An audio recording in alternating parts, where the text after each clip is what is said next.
Bueno, buenas tardes a todos y a todas, ¿cómo están? Pues primero que todo, muchísimas gracias por estar acá. Este es un nuevo proyecto que tenemos desde el Museo de la Universidad del Rosario.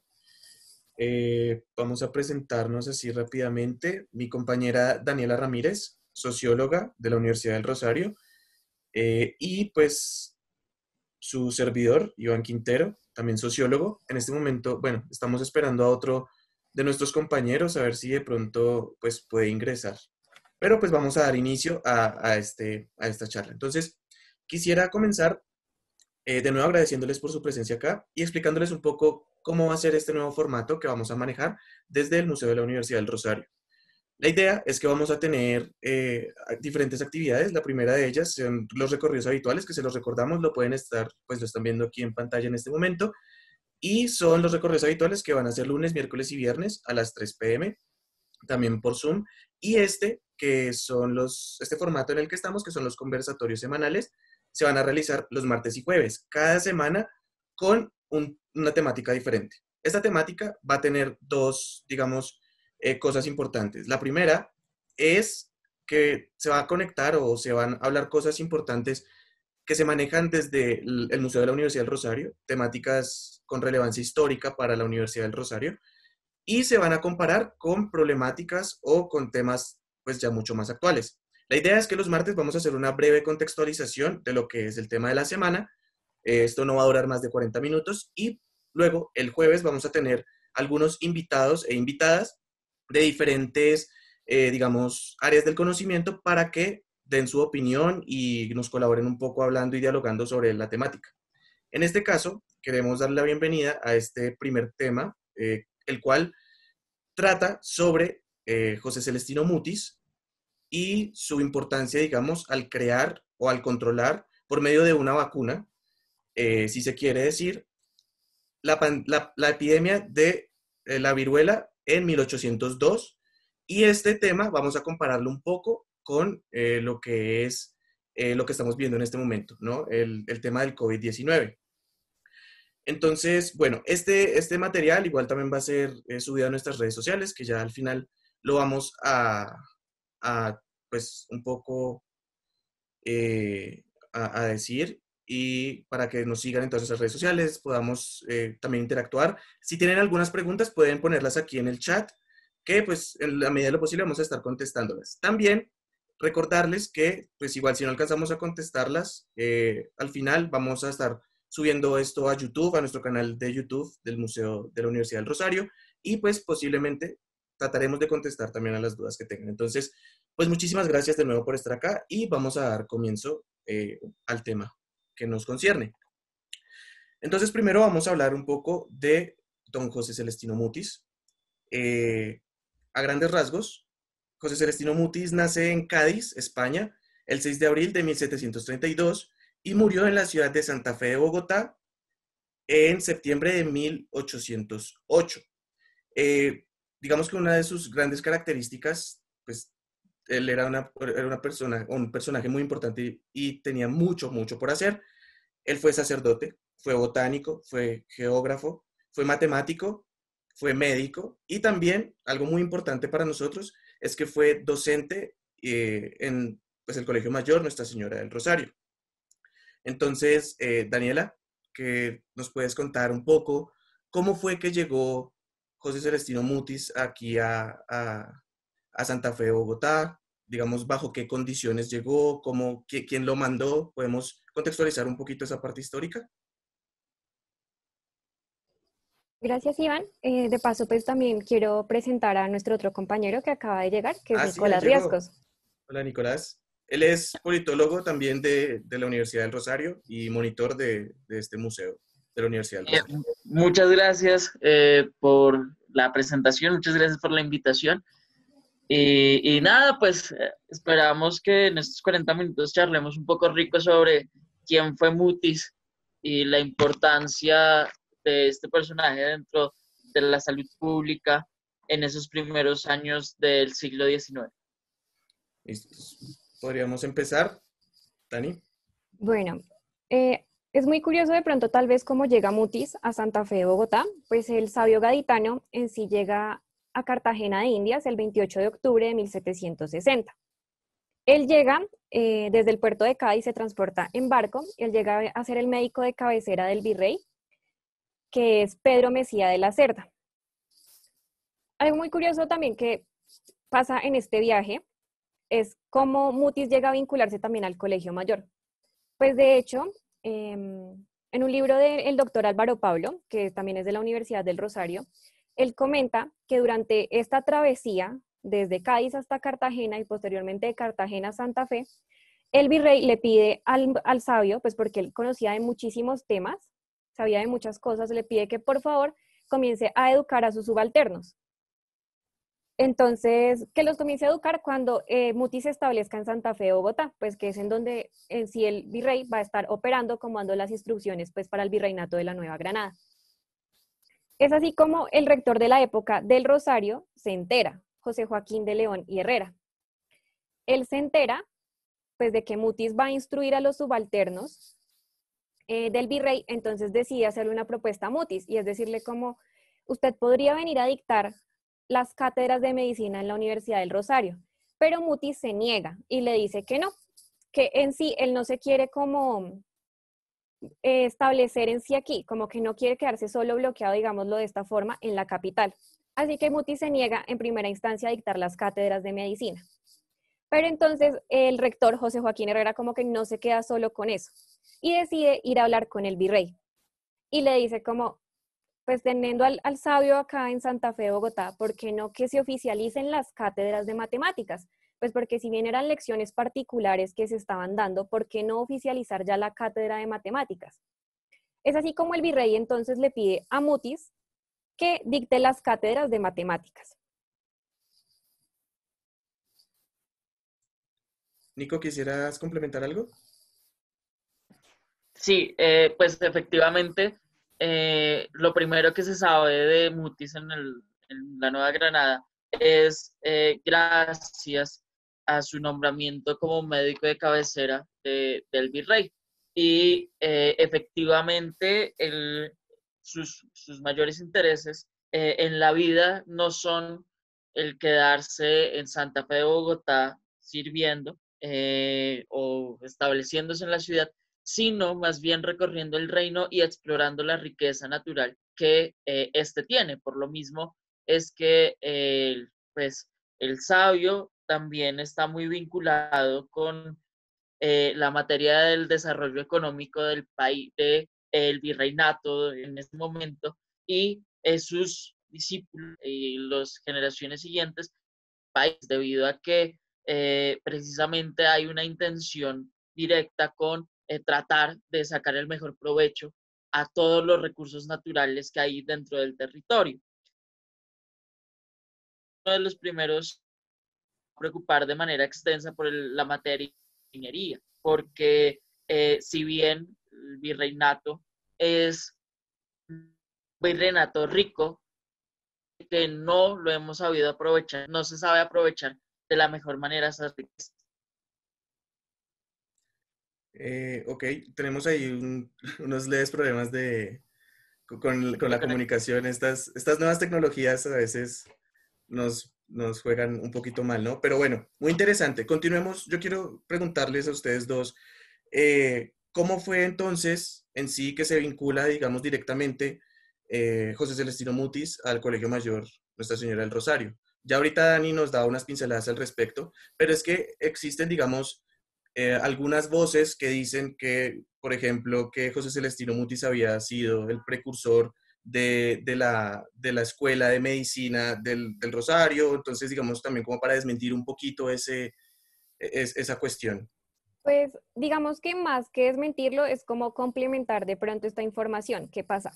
Mutis en primer lugar sí se niega a dar las cátedras de medicina, por lo que ya comentábamos, pero entonces cuando él inaugura la cátedra de matemáticas que se oficializa el 13 de marzo de 1762, él da un discurso en la Capilla del Rosario, más conocida como la Capilla de la Bordadita, da un discurso en latín, en donde expresa la importancia que tienen las matemáticas, sobre todo las matemáticas para explicar la física y también para la medicina. Entonces, digamos que en su discurso también explica un poco por qué primero las cátedras de matemáticas, para luego de pronto hacer unos planes que los hace con Miguel de Isla. Ellos hacen unos planes hacia 1802, 1804 y 1805, en donde empiezan como a estructurar lo que vendría siendo la cátedra de medicina. Esta estructuración no viene, digamos, de una idea de Mutis, viene más bien de lo que ya venía pasando en España con Carlos III y Carlos IV, que son las reformas borbónicas. Lo que se expone con las reformas borbónicas es como un plan a seguir. ¿Qué quiere hacer, por ejemplo, Carlos III y Carlos IV? Que es, digamos, modernizar un poco no solo España, sino también sus reinos de ultramar. ¿Por qué? Porque ven que acá tenemos un gran potencial en muchos aspectos. Entonces, lo que ellos quieren hacer es que se empiecen a dar unas cátedras de saberes útiles. Estos saberes útiles eran más conocidos, por ejemplo, cuando las personas ya no se querían instruir en jurisprudencia o en derecho canónico y que tampoco querían llegar a formar parte de la iglesia. Entonces, esos saberes útiles comienzan a ser en la sección comercial, la sección de la química, la mineralogía, metalurgia, la arquitectura pública, la agronomía y la política. Digamos que la mineralogía tiene un papel supremamente importante, porque ¿qué pasa? Mientras que acá en el virreinato, en Santa Fe de Bogotá y en el territorio en sí de esta parte, no se está dando, digamos, de la misma forma que, por ejemplo, se estaba dando en México o en Perú simultáneamente, en donde la mineralogía, digamos, estaba siendo muy eficaz y muy productiva. De hecho, acá Claro, no. claro. De hecho, yo no sé si ustedes han escuchado esa expresión de me costó un potosí. Pues precisamente viene de eso, de que en el Perú habían unas minas, las minas del Potosí, que eran las más ricas pues, de todo el reino español. Y pues precisamente Mutis lo que quiere hacer en un primer momento es tratar de explorar las minas, tratar de explorar los recursos minerales que tiene el virreinato y luego con el tiempo explorar el resto de recursos naturales que hay. Y es que hay que buscar la manera de que se haga útil todas las riquezas que pueden haber dentro del territorio, como por ejemplo el caso de la quina, que es uno de los recursos que se dio hacia lo que hoy conocemos como Santander y que pues fue muy importante en un momento de desarrollo económico porque la quina era una medicina muy solicitada en los países europeos y pues Mutis logra desarrollar una pequeña industria junto a su hermano. Entonces, es muy importante eso. También es muy importante respecto a lo que decía Iván de la vinculación de Mutis al Rosario, es que pues hay una historia que dice que Caldas le dijo a Mutis que él nos había enseñado a pensar. Y es que a raíz de la llegada de Mutis al virreinato y a la llegada de sus clases de matemáticas, lo que se suele decir es que Mutis trae consigo la idea de la ilustración. Esa ilustración que ya los reyes españoles habían tratado de acercar a España a través de las reformas borbónicas y que se ven consolidadas, al menos en este territorio, a través de los libros que trae Mutis, a través de los experimentos que se pueden hacer y a través de la conformación de la expedición botánica, que es el otro hito fundamental en el que se desarrolla el Rosario y José Celestino Mutis. Perfecto. Y entonces para seguir avanzando en nuestro tema, gracias pues, por introducirnos en el tema siguiente y es esta cuestión de la expedición botánica, ¿no? Es, como lo dice Nico, es uno de los hitos más importantes pues para la historia de Colombia, pero pues gracias a José Celestino Mutis. Entonces, bueno, como a grandes rasgos, Mutis propuso dos veces a la corona española realizar dicha expedición, una en 1763 y la otra en 1764, las cuales las dos fueron negadas por la corona. No le dio el permiso a Mutis para iniciar esta expedición. Años después, pues entonces ese es en ese momento donde él se dedica a todo esto, a la mineralogía, al sacerdocio también, y deja, digamos, esa cuestión un poco en stand-by. Entonces, ¿cómo es que inicia pues, la expedición botánica? Hablemos un poquito de eso. Digamos que la expedición botánica también está un poco ligada a las reformas borbónicas. Y también, digamos, un poco a la vinculación de Mutis con el Rosario. Si bien, digamos que Mutis no era tan constante, porque al ser el médico de cabecera del virrey, pues él tenía que desplazarse a los distintos territorios junto al virrey, valga la pues, redundancia un poco. Entonces, digamos que Mutis no fue muy constante tampoco en el colegio mayor. Sin embargo, hacia 1783 ya comienza la expedición botánica y también va ligada a las reformas borbónicas. ¿En qué sentido? Digamos que esta concepción de enseñar como estos saberes útiles va ligado a que tiene que comprender una relación con los intereses del reino. ¿Y a qué van ligados esos intereses del reino en la época? A que haya un crecimiento en los territorios y un crecimiento de las riquezas naturales y también unas reformas educativas, que si bien Mutis comienza a implementar en el Rosario a pesar de pronto de su ausencia. Entonces, a partir de esta idea de crecimiento de los territorios y las riquezas naturales, nacen dos concepciones supremamente importantes en este territorio, que es la patria, pero no cualquier patria, sino la patria americana, y la territorialidad. Porque con la expedición botánica recordemos pues que vamos a encontrar una serie de recursos que probablemente antes no se conocían, más no que no existieran, sino que no se conocían. Y digamos que también comienza a ser valioso por esto. Y también va ligado a lo que comentaba Nicolás, que Caldas seguramente le dijo que él los había enseñado a pensar, pero no solo a pensar en esos saberes útiles, sino con esta concepción de la patria americana, el sentido de pertenencia a un territorio también.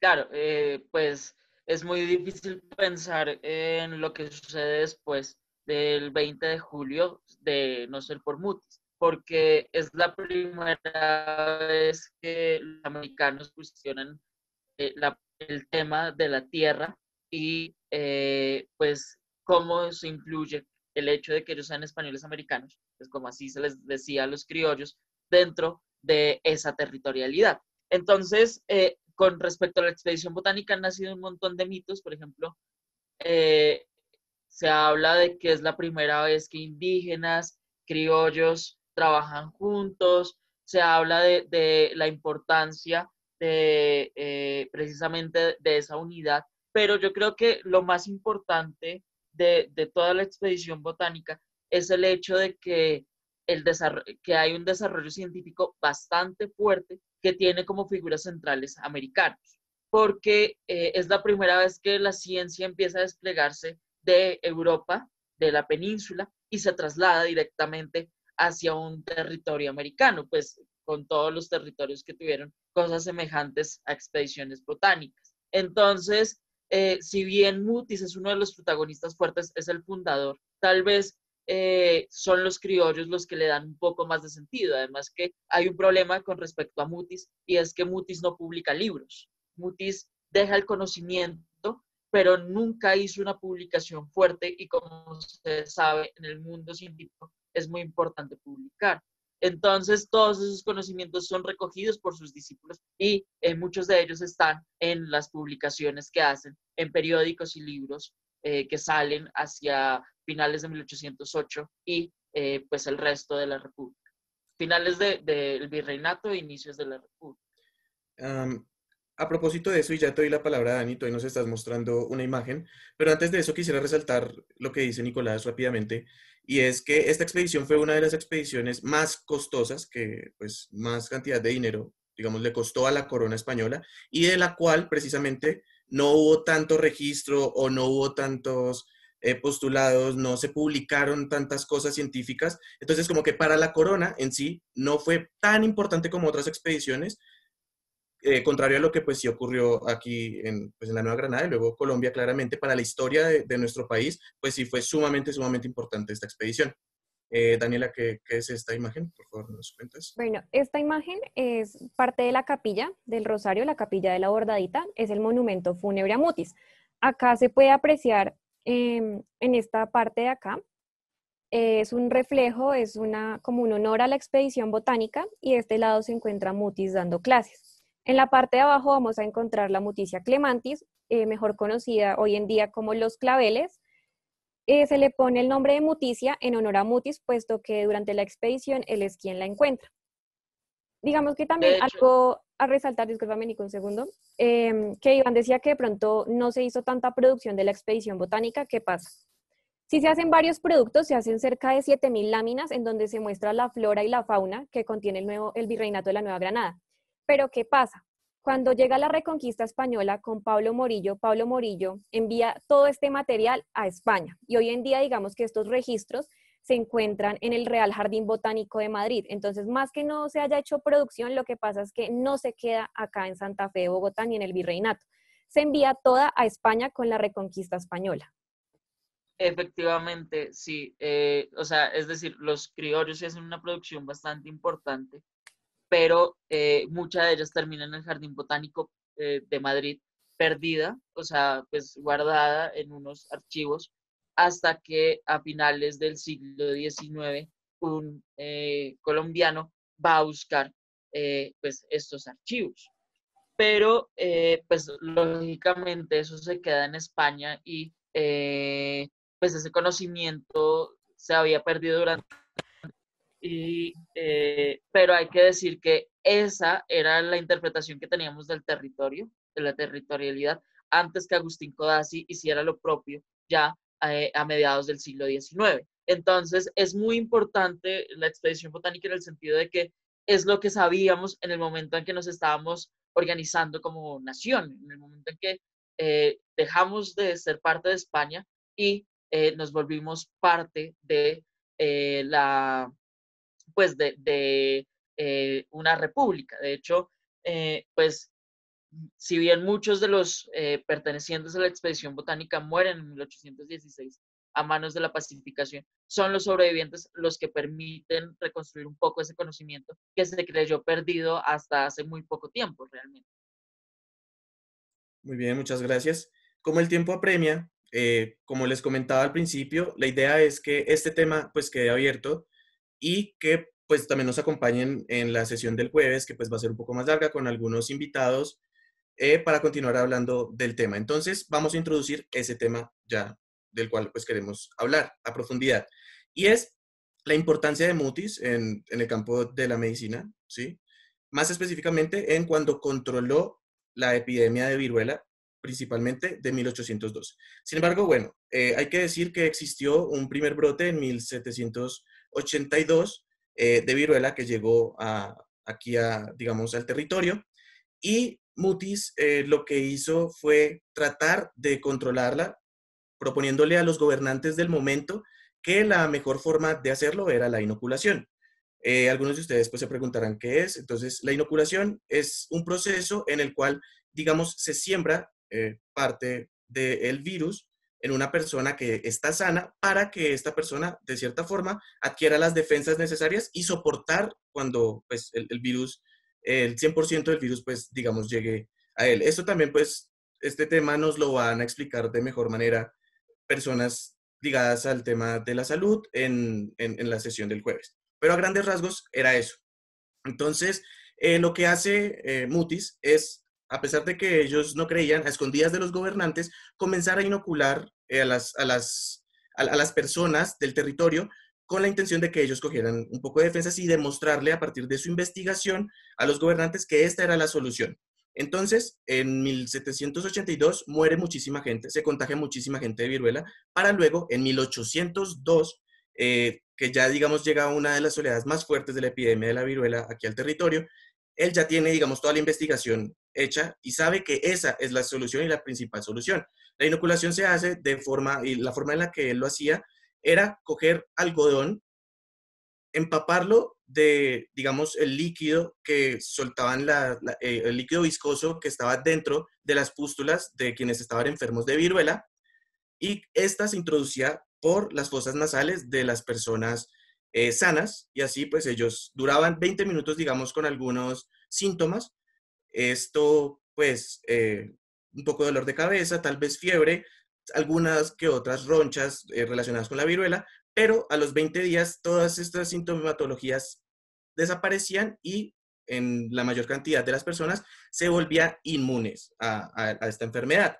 Entonces esto fue muy importante. Al principio la gente no creía y sin embargo él fue a donde el virrey del momento en 1802 le dijo que esta era la solución. El virrey no quiso, se fue y digamos se exilió un tiempo a Guaduas, que en ese momento esta población no tenía digamos la epidemia. Y mientras se ausenta el virrey, lo que hace Mutis es comenzar a inocular, ¿sí? O hacer jornadas de vacunación, si se quiere, a las personas del virrey, pues sí, más sobre todo de Santa Fe, Bogotá, de la ciudad.